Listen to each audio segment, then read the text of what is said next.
Public interviews are set for the impeachment inquiry. Voting season has locals ready to cast their ballots, and students are chanting Bears, Beats, and Battlestar Galactica as OU is visited by a famous paper salesman. This is OU Nightly.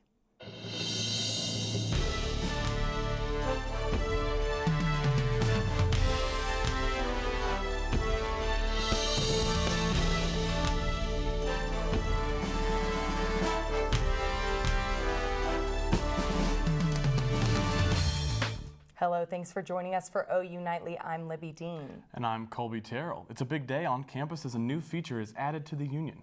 OU Nightly reporter Tevis Hillis is with us as she tells us about the big reveal. Guys, check this out. These two small restrooms are making large strides on the OU campus. This is the first all-gender restroom.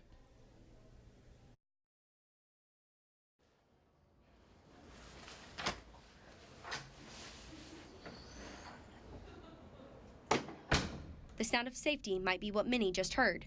A simple bathroom can mean a lot to a person, especially a person who does not identify with a specific gender or feel comfortable enough to go to a specific restroom. So finding a bathroom that feels safe, right, based on your gender identity, your gender expression, how you navigate our campus community is actually really challenging for some of our students. But after 2 years of hard work, Destiny Dixon, who has served as the Director of Inclusivity for the student body president, can finally see her 15-page proposal as a reality. It's crazy that one proposal that we created within my team 2 years ago now has the creation of what we see on the second floor. And just on the second floor by Beard Lounge is where anyone and everyone can feel safe. But that's not all. But hopefully it creates a topic of conversation that we can maybe hopefully one day have a gender inclusive restroom in all buildings across campus.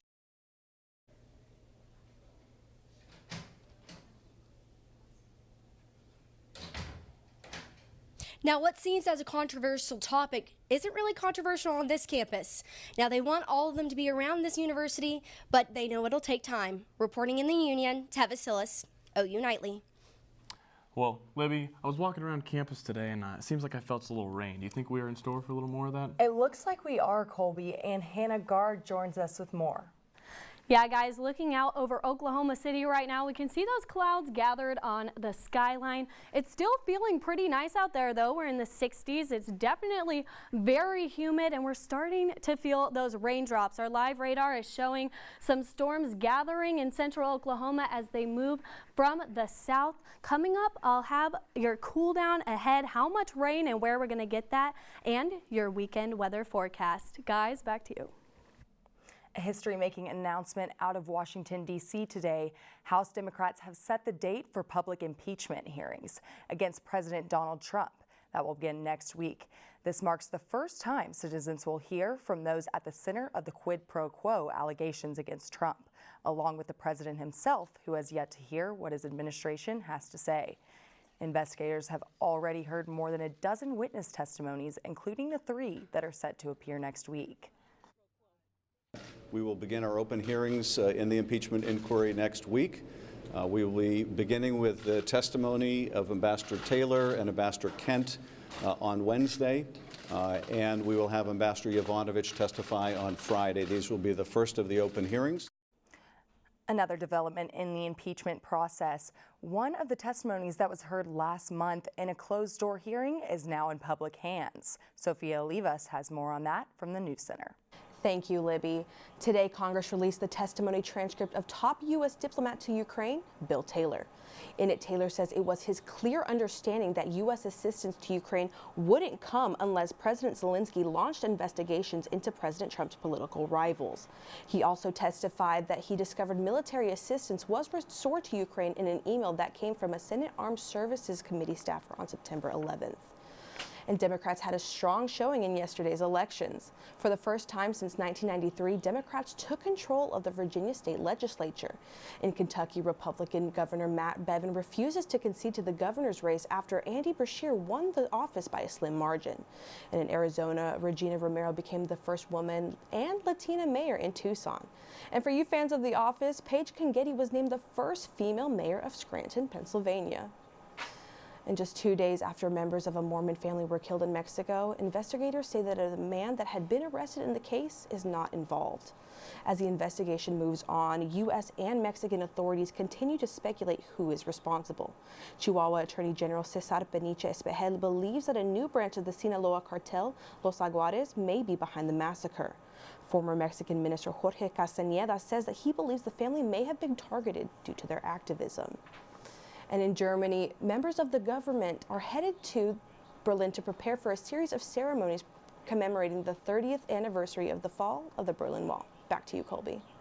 Thank you, Sofia. There's a course on campus that's focusing on a key life skill, listening.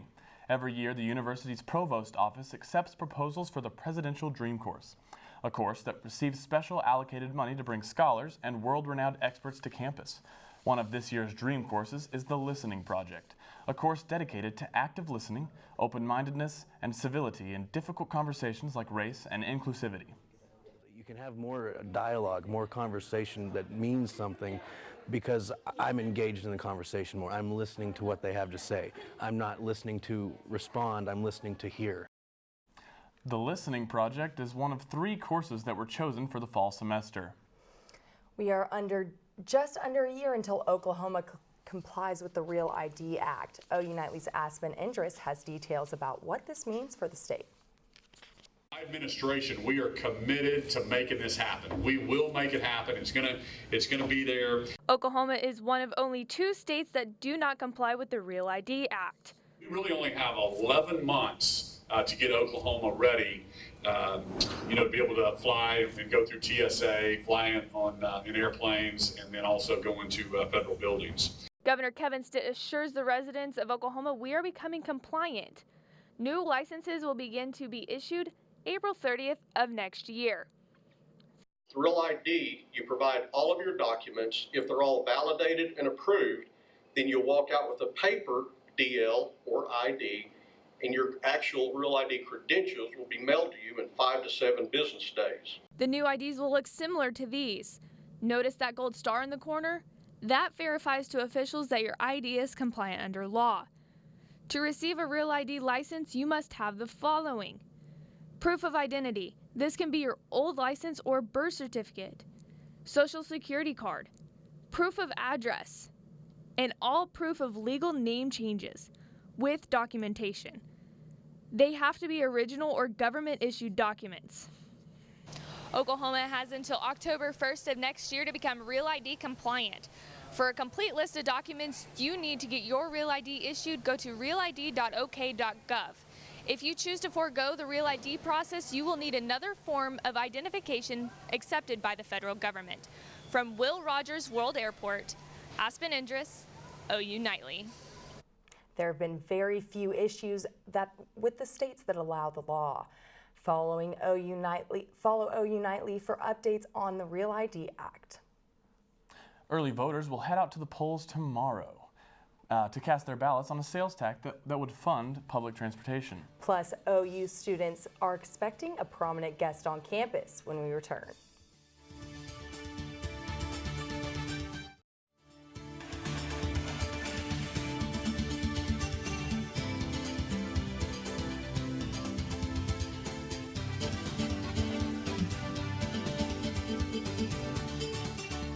It's almost election time in Norman, and OU Nightly's Taitum Wilson has the details on when and where you can cast your vote. Early voting starts tomorrow in Norman. Voters will decide whether they approve of a 1/8 cent sales tax that would fund public transportation. The proposal is expected to generate revenue to fill a $2.2 million funding gap, but it would not raise taxes because the 1/8 tax would go into effect at the same time Cleveland County's 1/4 cent sales tax expires. The city found themselves needing this additional public transit funding after the University of Oklahoma transferred CART operations to the city of Norman. Polls are open from 8 a.m. to 6 p.m. tomorrow and Friday for early voting at the Cleveland County Election Board. Regular voting is Tuesday, November 12th. Monday marked a historic moment in Oklahoma as more than 450 inmates were freed from prison. But now one state lawmaker is proposing a plan that would release nearly half of Oklahoma's inmates. Republican State Rep Justin Humphrey wants to set up a community correction system. It involves the release of 12,000 inmates serving nonviolent crimes or those who don't have sex offenses. The total number of inmates in Oklahoma prisons currently sits at more than 25,000. The inmates would be released with a GPS monitor they would have to pay for, and the plan also includes programs to help inmates get jobs. Just a couple days after the Oklahoma commutation, Kansas is considering something similar. During his confirmation hearing, the acting secretary of the Kansas Department of Corrections said a mass commutation of nonviolent offenders should be considered as the state tries to make prison reforms and ease overcrowding. Back to you at the desk. Thank you, Taitum. OU students are anticipating a very exciting guest. You got it, Libbey. The assistant to the regional manager will be here soon. Plus, Hannah Gard is here with the forecast for the weekend. Hannah? Yeah, guys, looking outside, it's going to start raining and it's going to continue overnight tonight. I'll have your forecast coming up after the break.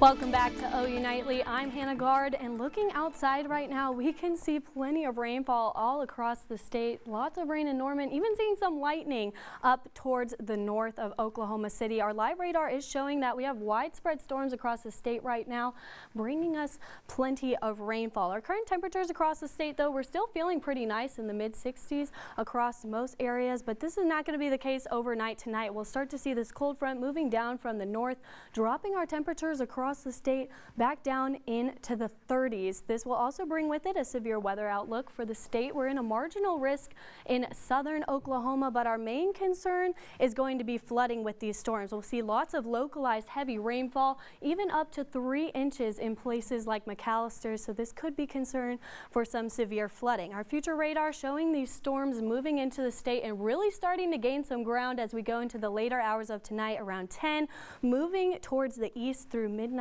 into tomorrow morning, but when we wake up, it's still going to be some significant heavy rainfall across the state. This will all move out towards the east as we go into tomorrow afternoon, leaving us with clear skies. If you head out the door tomorrow in Norman, might want to break out that winter jacket if you put it away from last week. It's going to be raining and it's very, very chilly. We're in the 30s, not warming up much at all, into the 40s before that rain lightens up tomorrow afternoon. Our highs across the state, those northerly winds really cooling us off back into the 40s, well below our seasonal average at 66 for this time of year. If you're concerned about your game day, don't be. We'll be warming up into this weekend around kickoff at 7. It's going to be dark because of that daylight savings, so you might need to grab a jacket, but we will be in the upper 50s, so nothing too much to worry about there at all. For our 7-day forecast in Norman, we'll be warming up into this weekend before our next cold front moves through at the beginning of next week, and we'll start to feel those chilly 30s again.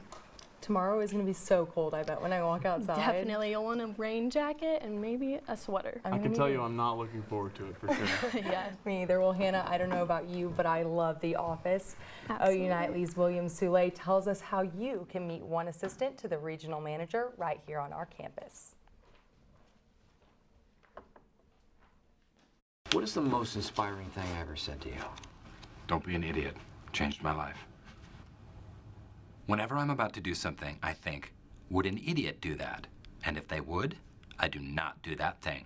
On November 14th, OU's campus will be saying Bears, Beats, and Bureau as the CAC Speakers Bureau has booked Rainn Wilson for their event this year. An actor and businessman, Wilson is best known for his role as Dwight Schrute in the popular show The Office. Who's obviously a huge deal, especially on college campuses, because everyone loves The Office.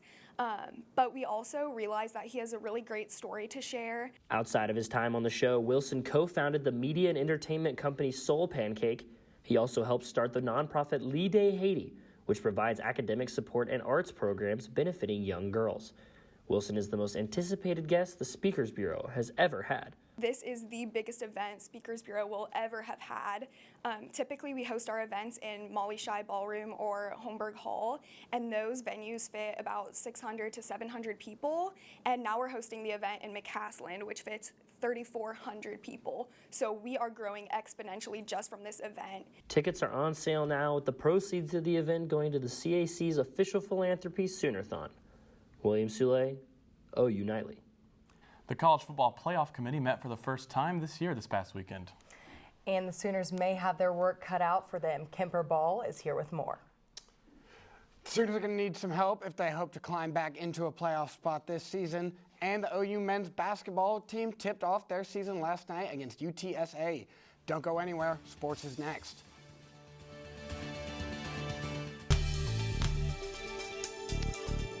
Welcome back to OU Nightly. It's time for sports. I'm Kemper Ball. The OU men's basketball team's 2019 season tipped off last night at the Lloyd Noble Center. The Sooners got off to a slow start, ending the first half tied with UTSA, but came alive in the second. Transfer guard Austin Reeves led the late charge, scoring 17 of his 23 points in the second half. The Sooners are glad to be 1-0, but are far from satisfied. The exhibition game, I didn't think we played that well. To be a Division I team. But maybe we made so much progress in a week, and we're going to keep making progress. That's what it's all about, getting better every day. We're probably going to watch the film tomorrow and Thursday and get ready for Saturday. The 9th Annual Champions Classic, featuring some of the top college basketball teams in the country, got the 2019 season off to a great start last night. The first game of the evening saw number 4 Duke take down number 3 Kansas. Despite 28 turnovers, the Jayhawks kept this one close all the way to the end, but it wasn't enough as Duke walked away with a 68-66 win. On to the next matchup of the evening, top-ranked Michigan State and second-ranked Kentucky. Another close one gave the Wildcats their first win of the season behind freshman Tyrese Maxey's 26 points in his collegiate debut. And former Sooner guard Trae Young is still making people look foolish at the next level. Hawks taking on the Spurs, and Trae gets LaMarcus Aldridge at the top of the key. Trae's face right here, it says it all. He does not need help to embarrass this man. He steps back, he goes between his legs, he brings it back, he cuts one more time, he gives him the old razzle-dazzle, and he drops a dime. They do not call him Ice Trae for nothing, folks. And the Oklahoma City Thunder got their second win of the season last night against the Orlando Magic. Shai Gilgeous-Alexander led the way for OKC with 24 points, and he is off to a great start in his Thunder career. And nothing could slow down Danilo Gallinari, not even missing a shoe. Thunder win 102-94 and travel to San Antonio to take on the Spurs tomorrow night. And the first college football playoff rankings are here, and the Sooners have a tough road back to the playoff ahead of them. OU currently sits at number 9 following a road loss to 16th ranked Kansas State. Just ahead of the Sooners, we've got likely eventual Pac-12 championship matchup between Utah and Oregon. Just ahead of them on the outside looking in, one-loss Georgia sitting at number 6. And we've got reigning national champion Clemson sitting at number 5. In the top 4, we've got Penn State making their debut in the top 4 of the college football playoff ranking as Alabama slides down to that 3 spot. LSU comes in at number 2. They've got a matchup this week against each other, but the number 1 spot goes to the Ohio State Buckeyes. They are unbeaten and pretty much unchallenged at this point in the season. Well, I'm pretty happy to see that OU's still in the top 10 at that number 9 spot, especially after what happened to K-State. Absolutely. But how do you think we're going to get back into that top 4? Well, it's going to be tough, but we've got some things working in our favor. You know, we play 3 ranked opponents for the rest of the season. We've got a lot of guys in front of us that play each other. We could really use Alabama taking a loss this weekend and maybe Penn State taking a loss to Minnesota at home this weekend. Either of those would help us a lot. But we're going to need guys to lose ahead of us. We're going to need to get a little bit lucky to get back into that 4 spot. I agree. I agree. A lot of people are going to have to lose for us to win. Yeah. Well, Kemper, at one university in Alaska is hosting their annual food drive. The program provides a way for students to help other students while getting something back in return.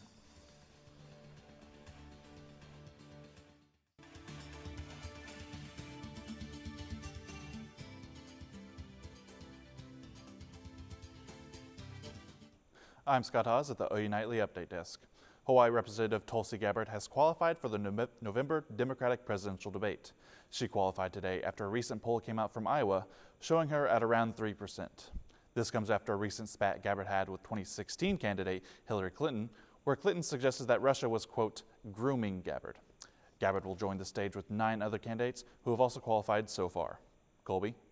Scott, imagine a world where you could exchange a jar of jelly to get out of a sticky situation. Well, the University of Alaska at Anchorage students are getting that chance. The university holds an annual Food for Fines food drive, allowing students to trade in 2 jars of jelly or peanut butter in exchange for a $10 credit of an unpaid parking ticket. With no jar limit, students can pay part or all of their fines with a quick trip to the grocery store. All donated food is then given to the school's emergency food supply to help students with low food security. Well, Hannah, we talked about a big change earlier in the show, but it looks like we might have gotten a change earlier than expected. What do we have outside today? Yeah, we're definitely looking at lots of rain outside right now, and over the next 7 days, we'll be cooling off into the 40s for tomorrow before we finally start warming up just in time for OU football on Saturday. We'll be back into the 60s. Should be pretty nice for kickoff, and we'll cool off at the beginning of next week. Well, thank you, Hannah. And thanks for watching OU Nightly, brought to you by Gaylord College at the University of Oklahoma. We'll see you back here tomorrow night. Have a great evening. Good night.